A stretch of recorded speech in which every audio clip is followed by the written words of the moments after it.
Welcome back to Unpacked Minis. I'm Aislyn Greene, and this is part 2 of our multi-part series about the world of cruising. We here at Afar are gearing up for Sea Trade. It's a global cruise conference that takes place in Miami every year.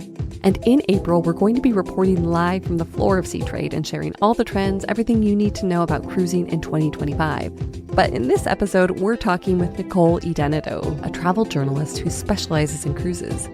She has been on dozens of cruises at this point, so she's going to share the reasons that nearly everyone should have a cruise travel advisor book your trip, whether it's your first or your 100th. So let's start with, what exactly is a cruise advisor? Nicole says to think of them like a cruise matchmaker.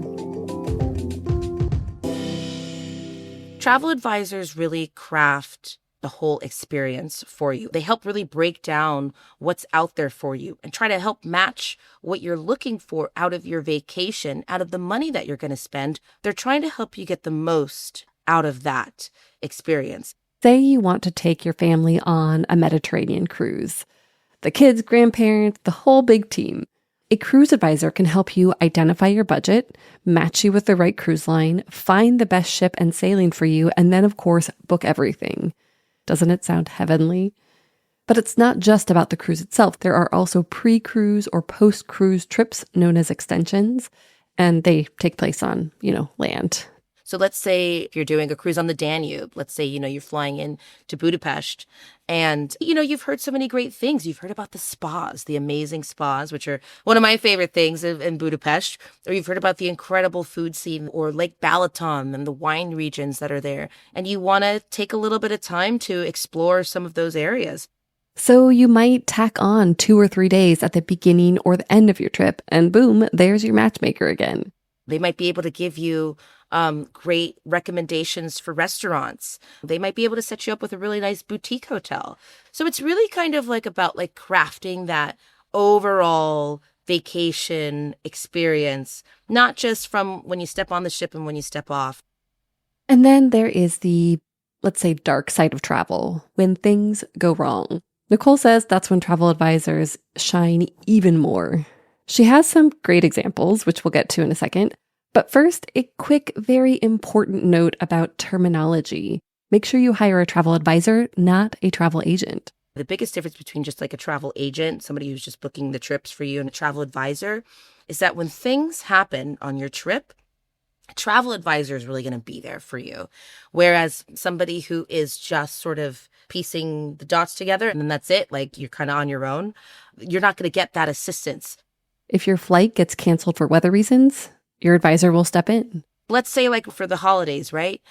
Heathrow Airport had to cancel all their flights because of all this wind. So what do I do now? That's also where a travel advisor can really kind of step in and help divert you. All right, you might have to take a train and you might have to do this and that, but we're going to overnight you in this hotel. We're going to have you train over to it. And then we have you and your family on a flight the next afternoon. We'll make sure you'll have breakfast included, yada, yada, this and that.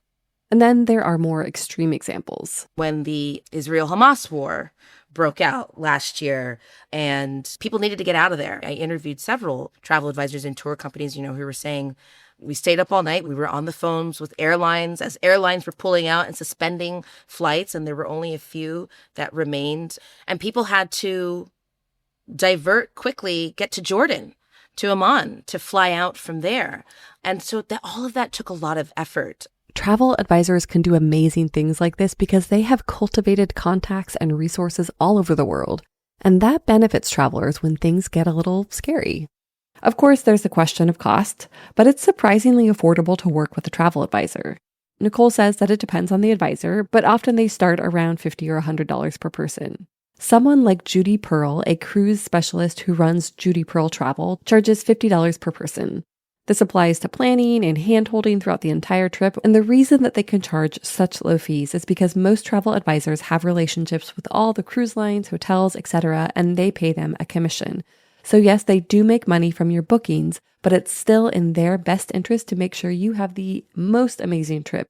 Because, as you'll hear after this word from our sponsor, for cruise travel advisors, word of mouth is key.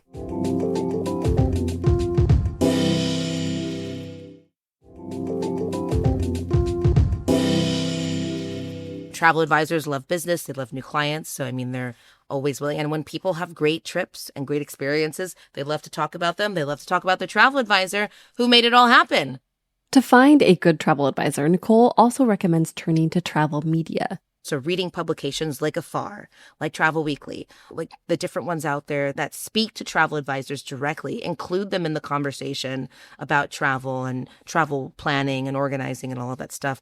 You could also look at the American Society of Travel Advisors, which is a nonprofit organization, or you could turn to a travel consortium. They're a collection of travel agencies. Many of them are all their own businesses, and they go through a host agency to kind of have like a collective support system, have access to a network of suppliers and contacts and emails and emergency numbers and all of that stuff, resources, right?